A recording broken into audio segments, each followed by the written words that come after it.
జై తెలంగాణ, జై తెలంగాణ. ఆ చిన్న పిల్లోడు అంటున్నాడు జై తెలంగాణ అని. మీ అందరికీ ఏమైంది? గట్టిగా జై తెలంగాణ. ఆ చిన్న బాబుని చూడండి ఎంత చిన్నగా ఉన్నాడు, వాళ్ళ నాన్న భుజం మీద కూర్చున్నాడు. జై తెలంగాణ. ఇంతేనా మీ ఎల్బీ నగర్ సౌండ్ అంతా ఇంతేనా? జై తెలంగాణ. కారు గుర్తుకే కేసీఆర్ గారి నాయకత్వం, రాగిడి లక్ష్మారెడ్డి గారి కారు గుర్తుకే. Thank you. మీ అందరికీ నమస్కారం. బాగున్నారా అందరు? ఎల్బీ నగర్లో అందరు బాగున్నారా? మీరు బాగానే ఉన్నారు, బాగా ఎక్కువ పెడుతున్నారు. గౌరవనీయులు పెద్దలు, గొంతు పోతుందిరా నాయన 4 రోజులు. గౌరవనీయులు పెద్దలు, ఎల్బీ నగర్ శాసనసభ్యులు, మీ అందరి అభిమాన నాయకుడు, మొన్ననే జరిగిన శాసనసభ ఎన్నికల్లో మీ అందరూ ఎంతో ప్రేమతో మళ్ళీ బ్రహ్మాండమైన మెజారిటీతో గెలిపించిన గౌరవనీయులు, అభివృద్ధి కాముకులు, ఉత్సాహవంతులు, ఎల్లవేళలా కేవలం ప్రజల కోసం తప్ప తన వ్యక్తిగతంగా ఎన్నడూ ఏ ఒక్క ఆలోచన కూడా చేయని గౌరవనీయులు పెద్దలు అన్న శ్రీ దేవిరెడ్డి సుధీర్ రెడ్డి గారు, గౌరవనీయులు కాబోయే మల్కాజ్గిరి పార్లమెంట్ సభ్యులు మన అభ్యర్థి శ్రీ రాగిడి లక్ష్మారెడ్డి గారు, అదేవిధంగా వేదిక పైనున్న గౌరవనీయులైన శాసన మండలి సభ్యులు బొగ్గారపు దయానంద్ గుప్తా గారు, వేదిక పైనున్న గౌరవనీయులైన కార్పొరేటర్లకి, మాజీ కార్పొరేటర్లకి, డివిజన్ అధ్యక్షులకి, సీనియర్ నాయకులకి, ఈరోజు ఎల్బీ నగర్లో ఇంత పెద్ద ఎత్తున విచ్చేసిన మా ఆడబిడ్డలకు, అన్నదమ్ములకు పేరు పేరున అందరికీ కూడా హృదయపూర్వకంగా నమస్కారం. హృదయపూర్వకంగా మీ అభిమానానికి, మీ ఆశీర్వాదానికి ధన్యవాదాలు. ఇప్పుడే లక్ష్మారెడ్డి గారు, సుధీర్ రెడ్డి గారు మీకు ఒక విషయం గుర్తు చేసినారు. 4.5 నెలల కిందట అసెంబ్లీ ఎలక్షన్లు అయినప్పుడు ఆనాడు సుధీర్ అన్న గెలుపు కోసం ఇదే ఎల్బీ నగర్కు అందరం కూడా వచ్చి ప్రచారం చేసినాం. ఆనాడు మీ అందరూ అభిమానంతో ఆశీర్వదించి సుధీర్ రెడ్డి గారు గెలవాలి, కేసీఆర్ గారు తిరిగి ముఖ్యమంత్రి కావాలి, 3వసారి కేసీఆర్ అయితేనే హైదరాబాద్ బాగుంటది, కేసీఆర్ అయితేనే రాష్ట్రం బాగుంటది అనే ఆలోచనతో మీరు మాకు అవకాశం ఇచ్చినారు. గ్రేటర్ హైదరాబాద్ పరిధిలోని 24 సీట్లలో ఒక్కటంటే ఒక్క సీటు కూడా కాంగ్రెస్ పార్టీకి మీరు ఇవ్వలేదు. 16 సీట్లు ఈ గులాబీ జెండాకు, గులాబీ కండువాకు కేసీఆర్ గారికే మీరు ఇచ్చినారు. అయినప్పటికీ దురదృష్టవశాత్తు జిల్లాలలో కొంతమంది మన సోదరులు కాంగ్రెస్ పార్టీ ఏదైతే అరిచేతిలో వైకుంఠం చూపెట్టిందో దానికి మోసపోయింది. బస్సు ఫ్రీ అన్నారు, బంగారం ఫ్రీ అన్నారు, మహిళలకు నెలకు 2,500 రూపాయలు ఇస్తామన్నారు, పెద్ద మనుషులకి నెలకు 4,000 రూపాయలు ఇస్తామన్నారు, రైతులకు రుణమాఫీ చేస్తాం 2 లక్షల వరకు అని నమ్మబలికినారు, క్వింటాల్కు 500 బోనస్ అన్నారు.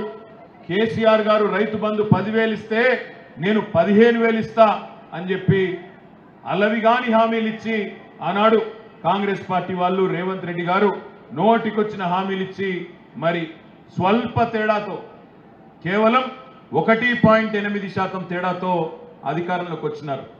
సరే, అధికారం ఎవరికి శాశ్వతం కాదు.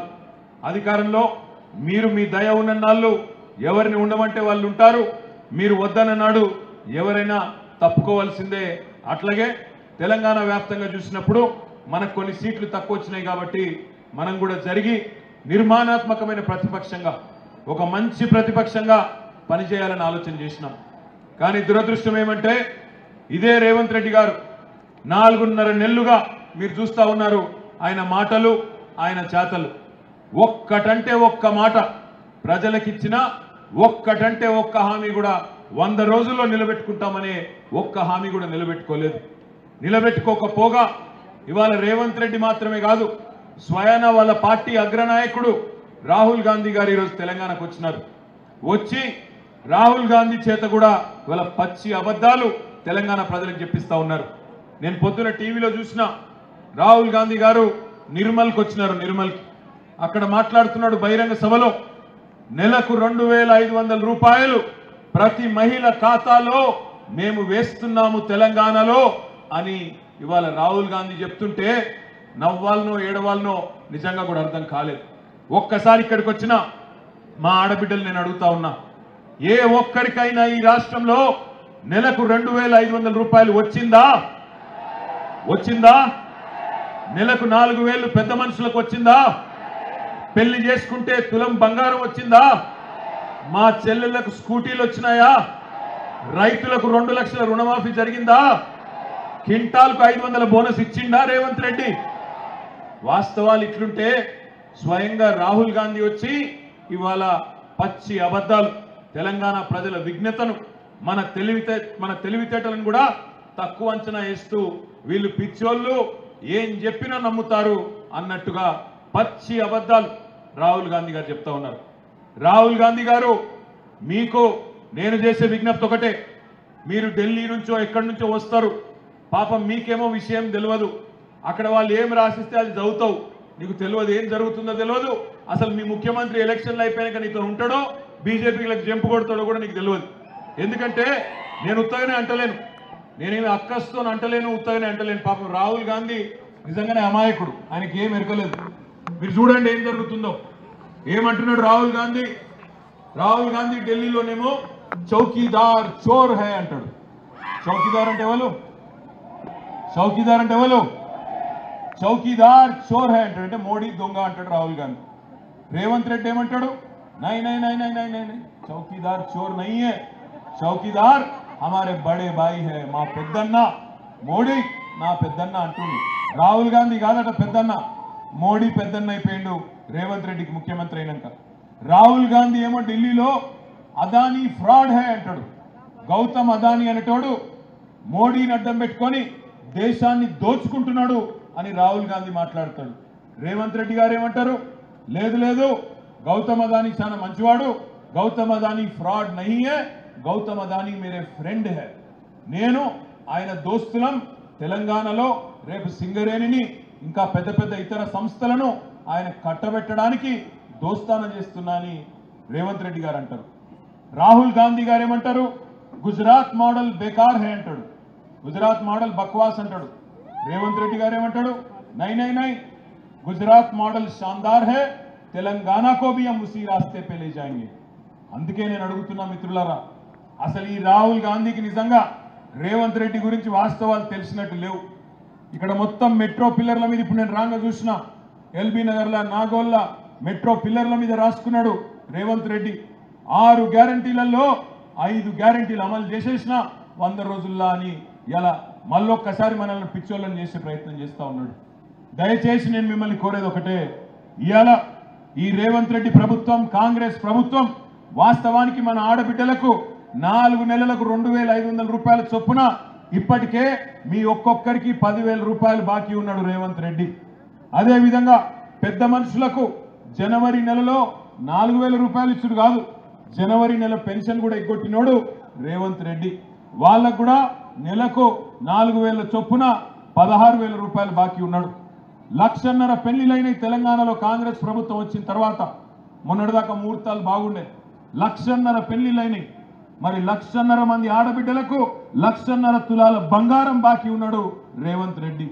అదేవిధంగా మా ఆడబిడ్డలు స్కూటీలు, మా ఆడకూతుర్లకు స్కూటీలు ఇస్తా అన్నాడు. స్కూటీలు దిక్కులేవు కానీ మళ్ళీ హైదరాబాద్లో లూటీ మాత్రం చాలు అయింది. హైదరాబాద్లో కాంగ్రెస్ వాళ్ళు బిల్డర్లను దోసుకున్నాడు మాత్రం పక్కా చాలు అయింది. అందుకే నేను అంటా ఉన్నా, మీరేదైతే బాధపడుతున్నారో, మీరేదైతే మనసు నిండా ఉందో, మేము హైదరాబాద్లోనైతే చక్కగానే ఓటేసినాం, ఈ పక్కకు జిల్లాలలో ఏమైంది, వాళ్ళు ఎందుకు ఆలోచించలేదు అనే బాధ మీ మనసులో ఉన్నది నాకు తెలుసు. మీరు ఒక్కసారి ఆలోచించండి. ఎండాకాలం వచ్చినప్పుడు ఎన్నడన్నా కేసీఆర్ ప్రభుత్వం ఉన్నప్పుడు కరెంటు సమస్య ఉండేదా? ఇవాళ మళ్ళీ కాంగ్రెస్ రాగానే కరెంటు సమస్య చాలా అయిందా? ఇళ్లలో కరెంటు పోతుందా లేదా? పోతుందా? ఇవాళ మా ఇంట్లో కూడా 5 సార్లు పోయింది. పోతుంది వస్తుంది, పోతుంది వస్తుంది. పక్కకెళ్ళి నా భార్య కూడా తిడుతుంది నన్ను, ఏం పని చేసిరా మీరు, ఆయనతో గెలిస్తే బాగుండు కదా అంటే. నేనేమంటున్నానంటే కరెంటు సమస్య చాలా అయింది, మంచినీళ్ళ సమస్య చాలా అయింది.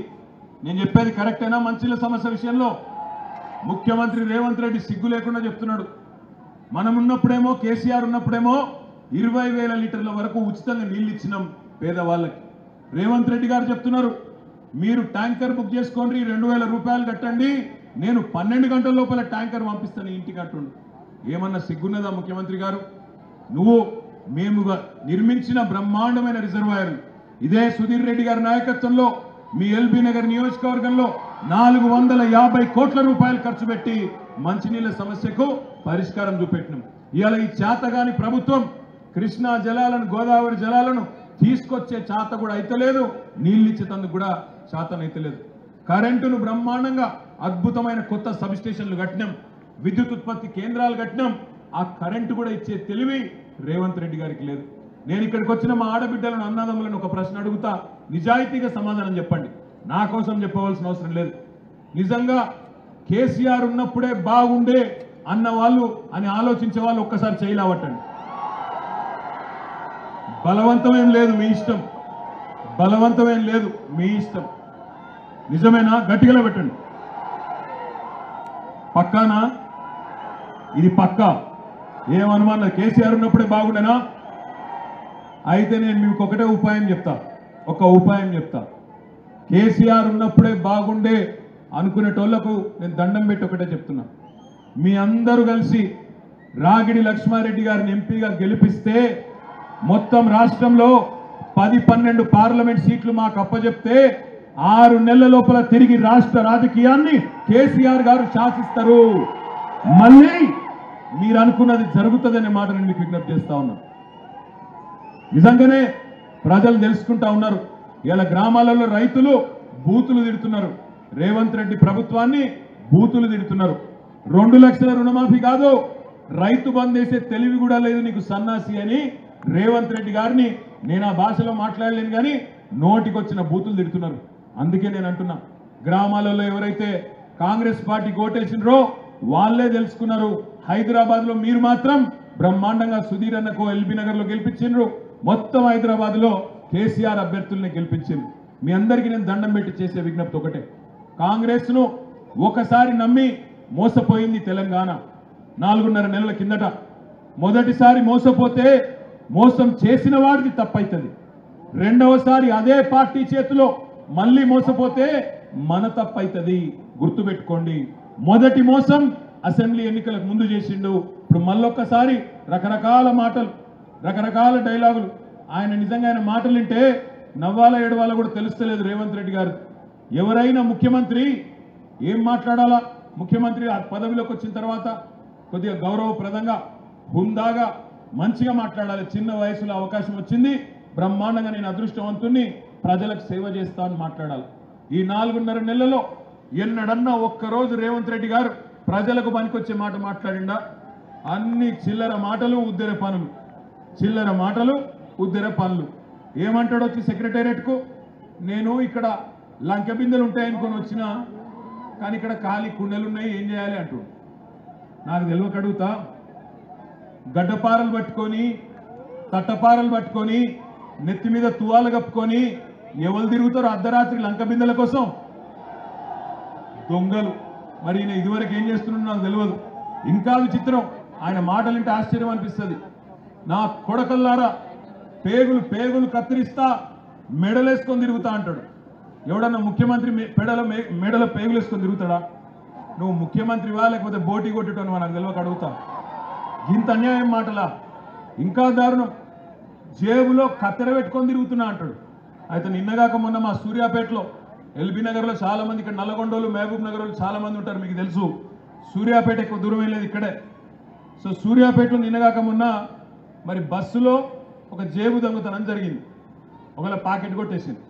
కొట్టేసి ఇక ఫ్రీ బస్సు కదా, ఫ్రీ బస్సు కాబట్టి 40 మంది ఎక్కే కాడ 90 మంది ఎక్కుతాను. మరి 90 మంది ఎక్కినాక ఇక మొత్తం రష్ ఉన్నది. ఆ రద్దీలో కూడా జేబు దొంగ మోపోయిండు, ఆయనతో జేబు కట్ చేసిండు. కట్ చేస్తే ఆయనతో అందరు పట్టుకున్నారు, పట్టుకొని పోలీసు వాళ్ళకి అప్పచెప్పింది. పోలీసు వాళ్ళు ఏం చేసిండ్రు, ఆ పిల్లగాని గట్టిగా పట్టి 4 చంపి తీ మొత్తం అన్నారు. మొత్తం వెతికిండ్రు, ఏం దొరకలేదు ఆ పిల్లగాని మీద. పర్సు దొరకలే, పైసలు దొరకలే, కానీ జేబుల కత్తెర మాత్రం ఉన్నది. ఆ పిల్లగాన్ని అడిగినట, అరే తీరా అన్ని అంటే నేనేం దొంగతనం చేయలేదు సార్ అన్నాడట. మరి కత్తెర ఎందుకు పెట్టుకున్నావు జేబులా అన్నారట.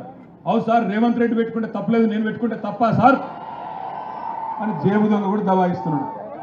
నేను రేవంత్ రెడ్డి గారికి కూడా చెప్తున్నా, అయ్యా జేబులో కత్తెర పెట్టుకొని తిరిగాకు డేంజరు, జర్ర అటు ఇటు అయితే చాలా డేంజర్ ఉంటుంది, జాగ్రత్త. రేవంత్ రెడ్డి గారి కథనేమో గిట్లుంది. ఇక ఇంకొక పెద్ద మనిషి ఉన్నాడు ఇక్కడ, బీజేపీ నుంచి పోటీ చేస్తున్న పెద్ద ఆయన, మొత్తం భారతదేశాన్ని 10 ఏళ్ల నుంచి పిచ్చోళ్ళని చేస్తున్న పెద్ద మనిషి ఢిల్లీలో ఉన్నాడు. ఆయన పేరు నమో.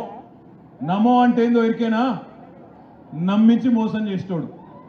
నమో అంటే నమ్మించి మోసం చేసేటోడు. ఎన్ని మాటలు చెప్పిండు, ఎంతెంత కథలు చెప్పిండు మనకు 2014ला। आप मुझे प्रधानमंत्री बनाओ भाइयों बहनों मित्रों, मैं काला धन लाऊंगा, आप जन धन खाता खोलो, मैं धन धन 15 लाख डाल दूंगा అన్నాడా? పడ్డాయా? 10 ఏళ్ళు సరిపోలేదా? 15 लाख 10 ఏళ్ళు సరిపోలేదా? వచ్చినాయి ఎవరికన్నా మొత్తం దేశంలో? సంవత్సరానికి 2 కోట్ల ఉద్యోగాలు అన్నాడు, అవి దిక్కులేవు. బుల్లెట్ రైళ్లు ఉరికిస్తా అన్నాడు, అది దిక్కులేదు. ధరలను తగ్గిస్తా అన్నాడు, పెట్రోల్ డీజిల్ ధరలను తగ్గిస్తా అన్నాడు. 60 రూపాయల డీజిల్ 105 అయింది, 74 రూపాయల పెట్రోల్ 110 రూపాయలు అయింది. ఏమయ్యా మోడీ గారు, నీకు ఎందుకు ఓటేయాలి? 10 ఏళ్లలో నువ్వు తెలంగాణకి ఏం చేసినావు, భారతదేశానికి ఏం చేసినావు, హైదరాబాద్కి ఏం చేసినావు చెప్పు అంటే చెప్పడానికి ఏమీ లేదు. ఇదే ఎల్బీ నగర్లో వరదలు వస్తే, మూసి వరదలు వస్తే మేము తిరిగినాం, నేను తిరిగినా, సుధీర్ రెడ్డి గారు తిరిగినాం. తిరిగి డబ్బులు మీ ఎమ్మెల్యే గారి విజ్ఞప్తి మేరకు దాదాపు 250 కోట్ల రూపాయలు ఖర్చు చేసి స్ట్రాటజిక్ నాలా డెవలప్మెంట్ ప్రోగ్రాంలో భాగంగా కొంత నష్ట నివారణ ప్రయత్నం చేసినాం. తాత్కాలికంగా కొన్ని కుటుంబాలకు సాయం చేసినాం. మోడీ గారిని అడిగినాం, మోడీ గారు అయ్యా హైదరాబాద్కు వరదలు వచ్చినాయి, మీరేమో గుజరాత్కి వరదలు వస్తే పోయి 1000 కోట్లు ఇచ్చినారు, మాకు కూడా ఇవ్వండి మోడీ గారు అని అడిగినాం. రూపాయి సహాయం చేయలేదు, రూపాయి సహాయం చేయలేదు. ఐటీఐఆర్ రద్దు చేసిండు హైదరాబాద్కి. మా ఐటీ రంగంలో ఇంకా పురోగతి వస్తుంది, మీరు ఊతం ఇవ్వండి, మీరు మాకు చేతి కర్రలాగా ఆసరాగా ఉండండి, దయచేసి అవకాశం ఇవ్వండి అని అడిగినాం. ఉన్నదాన్నే రద్దు చేసిండు. మా ఆడబిడ్డలు ఒక్క విషయం జాగ్రత్తగా వినాలా. ఇవాళ బీజేపీ అభ్యర్థి ఇక్కడ పోటీ చేస్తున్న ఆయన ఎందుకు వేయాలన్నా నీకు ఓటు అంటే ఒక్కటే చెప్తాడు, మేము గుడి కట్టినాం, అయోధ్యలో గుడి కట్టినాం కాబట్టి మాకు ఓటేయండి అంటాడు. మరి నేను అడుగుతున్న అక్కల్లారా, చెల్లెల్లారా, అన్నల్లారా, తమ్ముళ్ళారా, గుడి కట్టడమే ఓటేయడానికి కారణం ప్రాతిపదిక అయితే అంతకంటే అద్భుతంగా పక్కనే ఇక్కడే 4 ఏళ్ల కిందట కేసీఆర్ గారి నాయకత్వంలో యాదగిరి గుట్ట కట్టుకోలేదా? మనం యాదాద్రి లక్ష్మీ నరసింహస్వామి దేవాలయం కట్టలేదా? కట్టుకున్నాం. కానీ రాజకీయం చేసిన మా దేవుణ్ణి అడ్డం పెట్టుకొని కేసీఆర్ గారు కేవలం యాదాద్రి మాత్రమే కాదు, ఆధునిక దేవాలయాలు కూడా కట్టిండు. కాళేశ్వరం లాంటి ప్రాజెక్టు కట్టిండు, అందులో రిజర్వాయర్లకు దేవుళ్ళ పేర్లే పెట్టిండు. కొండ పోచమ్మ సాగర్, మల్లన్న సాగర్, రాజరాజేశ్వర సాగర్, కాళేశ్వరం, లక్ష్మీ బ్యారేజీ, సరస్వతి బ్యారేజీ, పార్వతి బ్యారేజీ అని మొత్తం దేవుళ్ళ పేర్లే పెట్టిండు. పాలమూరు రంగారెడ్డి ఎత్తిపోతల పథకం, మరొక ఆధునిక దేవాలయం, హైదరాబాద్కు మంచి ఇల్లు ఇచ్చే ప్రాజెక్టు, దాన్ని కూడా కట్టిండు. మరి ఒక్క ఆలయం కట్టినందుకే మోడీ గారికి ఓటేయాలంటే యాదాద్రి ఆలయంతో పాటు ఆధునిక దేవాలయం లాంటి ప్రాజెక్టులను కట్టిన కేసీఆర్ గారికి ఓటేద్దాం. మరి ఆలోచించండి. ఇంకొక మాట దయచేసి మనసుకి ఎక్కించుకోండి. మోడీ గారు చేసింది ఏంది 10 ఏళ్లలో అంటే అన్ని పిరం చేసిండు. ఇవాళ పప్పు పిరమైంది, ఉప్పు పిరమైంది, నూనె పిరమైంది, చింతపండు పిరమైంది, ఇంట్లో వాడే ప్రతిదీ పిరమైంది. అందుకే ఇవాళ దేశంలోని ఆడబిడ్డలు నరేంద్ర మోడీ గారిని ప్రియమైన ప్రధానమంత్రి అంటలేరు, పిరమైన ప్రధానమంత్రి అంటున్నారు. అన్ని పిరం చేసిన ప్రధానమంత్రి అంటున్నారు. ఆలోచించండి ఎట్లా. మోడీ గారు ప్రధానమంత్రి అయినాడు 2014లో మన దేశంలో పెట్రోల్ డీజిల్ దొరకదు, క్రూడ్ ఆయిల్ అంటారు దాన్ని. క్రూడ్ ఆయిల్లోకి వెళ్ళి మనం శుద్ధి చేసి పెట్రోల్ డీజిల్ తీస్తాం. ఆ క్రూడ్ ఆయిల్ మన దేశంలో దొరకదు, బయట నుంచి తెచ్చుకుంటాం, గల్ఫ్ దేశాల నుండి. ఆ క్రూడ్ ఆయిల్ మోడీ ప్రధానమంత్రి అయినాడు బ్యారెల్ ధర $100. ఇవాళ క్రూడ్ ఆయిల్ ధర 10 ఏళ్ల తర్వాత $84, అంటే $16 తగ్గింది. మరి క్రూడ్ ఆయిల్ ధర తగ్గితే పెట్రోల్ ధర, డీజిల్ ధర తగ్గాలా పెరగాల? తగ్గాలా పెరగాల? క్రూడ్ ఆయిల్ తగ్గితే పెట్రోల్ డీజిల్ కూడా తగ్గాల. కానీ తగ్గిందా పెరిగిందా? ఎవరి పుణ్యం ఇది? మోడీ పుణ్యం కాదా? ఒకటి కాదు, రెండు కాదు, 34% పన్ను విధించి స్పెషల్ సెస్ వేసి 30 లక్షల కోట్ల రూపాయలు ఈ 10 ఏళ్లలో సామాన్యుడు మీరు ప్రతిరోజు పెట్రోల్ బంకుకు పోయినా, డీజిల్ కొట్టించుకున్నా మీకు ప్రతిరోజు మీ ముక్కు విండి 30 లక్షల కోట్లు వసూలు చేసినోడు నరేంద్ర మోడీ. ఎందుకయ్యా మోడీ గారు ఈ పైసలు అంటే నేను జాతీయ రహదారులు కడుతున్నా అంటాడు. మరి నేను అడుగుతున్నా, ఇక్కడ ఉండే మా ఆడబిడ్డలను, అన్నదమ్ములను, ఇప్పుడు మీరు విజయవాడ జాతీయ రహదారి మీద పోతారు, ఎన్ని దగ్గరలో టోల్ కట్టాలి? ఇక్కడి నుంచి విజయవాడ లోపల 4 దగ్గరలో కట్టాలి. ఎంత కట్టాలి? ఎంత? 1350 రూపాయలు. 350 రూపాయలు తమ్ముడు చెప్తున్నాడు. ఇక్కడి నుంచి విజయవాడ పోయే లోపల 350 రూపాయలు కట్టాలి. మరి మన దగ్గర పెట్రోల్ మీద డీజిల్ మీద సుంకం వేసింది జాతీయ రహదారులు కట్టడానికైతే మళ్ళీ టోల్ ఎందుకు కడుతున్నావు రోజు? మళ్ళీ టోల్ ఎందుకు వసూలు చేస్తున్నావు రోజు? దీనికి సమాధానం ఉండదు. ఎందుకుండదంటే ఈ 30 లక్షల కోట్లు ఏవైతే నరేంద్ర మోడీ ప్రభుత్వం 10 ఏళ్లలో వసూలు చేసిందో దానితోని వాళ్ళు కట్టింది రోడ్లు కాదు. అండ్లకెళ్లే 14.5 లక్షల కోట్ల రూపాయలు బడా బడా కార్పొరేట్ల రుణమాఫీ చేసిన వాడు నరేంద్ర మోడీ. అదానీలు అంబానీలు వాళ్ళ రుణాలు 14.5 లక్షల కోట్లు మాఫీ చేసిండు. ఇది నేను చెప్తే మీకు నమ్మశక్యంగా అనిపించదు. నేను చెప్పింది తప్పని ఎవడన్నా బీజేపీ నాయకుడు రుజువు చేస్తే, కిషన్ రెడ్డి కావచ్చు, బండి సంజయ్ కావచ్చు, ఈటెల రాజేందర్ కావచ్చు, రేపు తెల్లారి ఇదే ఎల్బీ నగర్ లో నా ఎమ్మెల్యే పదవి రాజీనామా చేసి మీ దగ్గర పెట్టిపోతా. నేను చెప్పింది అక్షర సత్యం. 10 ఏళ్లలో కాకులను కొట్టి గద్దలకు పెట్టినట్టు పేదవాళ్లను పీడించి పెద్దవాళ్లకు పెట్టిన వాడే నరేంద్ర మోడీ. అందుకే దయచేసి నేను మిమ్మల్ని కోరేది, మతం పేరు మీద రాజకీయం, దేవుణ్ణి అడ్డం పెట్టుకొని ఓట్లు అడగడం ఇది కాదు 10 ఏళ్లు ప్రధానమంత్రిగా పనిచేసిన వాడు చేయాల్సింది. నేనేం చేసినా ఈ దేశానికి చెప్పి ఓటు అడగాలి. నేనేం చేసినా మీ తెలంగాణకు చెప్పి ఓటు అడగాలి. ఎందుకు ITIR రద్దు చేసినావు? ఎందుకు ఒక్క మెడికల్ కాలేజ్ ఇయ్యలే తెలంగాణకు? ఎందుకు ఒక్క నవోదయ పాఠశాల ఇయ్యలే తెలంగాణకు? ఎందుకు హైదరాబాద్కు వరదలు వస్తే ₹1 సహాయం చేయలే? ఎందుకు మెట్రో విస్తరిస్తాం హైదరాబాద్ లో అంటే రూపాయి సహాయం చేయలే? మరి నీ పార్టీకి ఎందుకు ఓటేయాలి తెలంగాణ? ఆలోచించి ఓటేయండి. అక్షంతలు పంపంగానే, రాముడి బొమ్మ చూపెట్టంగానే ఆగం కాకండి. ఎందుకంటే వాస్తవం నేను చెప్పింది. ఇవాళ ఇక్కడ పోటీ చేస్తున్న బీజేపీ అభ్యర్థికి ఓటేస్తే రేపు హైదరాబాద్ యూనియన్ టెరిటరీ అవుతుంది, గుర్తుపెట్టుకోండి. హైదరాబాద్ను కేంద్ర పాలిత ప్రాంతం చేయాలన్నది వాళ్ళ ఎజెండా. ఖచ్చితంగా చేస్తారు వాళ్ళకు ఓటేస్తే. మరి హైదరాబాద్ యూటీ అయితే మళ్ళీ కేంద్రం లూటీ చేస్తుంది. అందుకే దయచేసి నేను మిమ్మల్ని కోరుతా ఉన్నా, మీకు రేపటి రోజున తెలంగాణ గురించి గట్టిగా కొట్లాడేటోళ్ళు పార్లమెంట్లో ఉండాలి.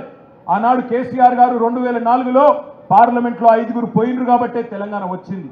5 ఎంపీలు టీఆర్ఎస్ వాళ్ళు గెలిచిండ్రు కాబట్టే తెలంగాణ వచ్చింది. ఇప్పుడు 10-12 మంది గెలిస్తే 2 జరుగుతాయి.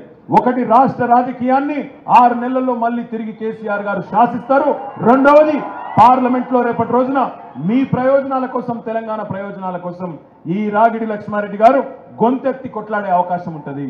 దయచేసి అందుకే మీ అందరినీ ప్రార్థించేది, మే 13 నాడు ఎట్లయితే సుధీర్ అన్నకు పెద్ద మెజారిటీ ఇచ్చి గెలిపించిండ్రో రాగిడి లక్ష్మారెడ్డి గారికి కూడా బ్రహ్మాండమైన మెజారిటీ ఇచ్చి గెలిపించండి.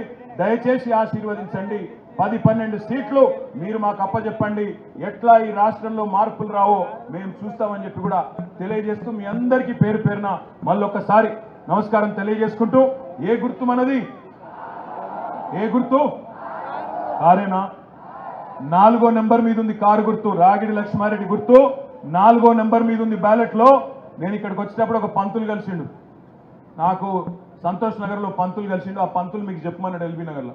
ఆయన ఏమన్నాడంటే 13 తారీఖు నాడు 4వ నెంబర్లో కారు ఉంది, ఆ కారు గుర్తు దిక్కు కాకుండా అటు ఇటు ఎటు చూసినా కళ్ళు పోతాయని చెప్పమన్నాడు. తర్వాత నాకు తెలియదు, తర్వాత నా తప్పు కాదు, నన్ను అనొద్దు మీరు, ముందే చెప్తున్నా. జై తెలంగాణ. కారు గుర్తుకే, కారు గుర్తుకే. మీరందరూ చేయలేపేదాకా నేను ఓనిడికి మీరు చేయలేపాలి. జై తెలంగాణ. ఆ పాప కూడా కారు గుర్తుకే, కారు గుర్తుకే. Thank you.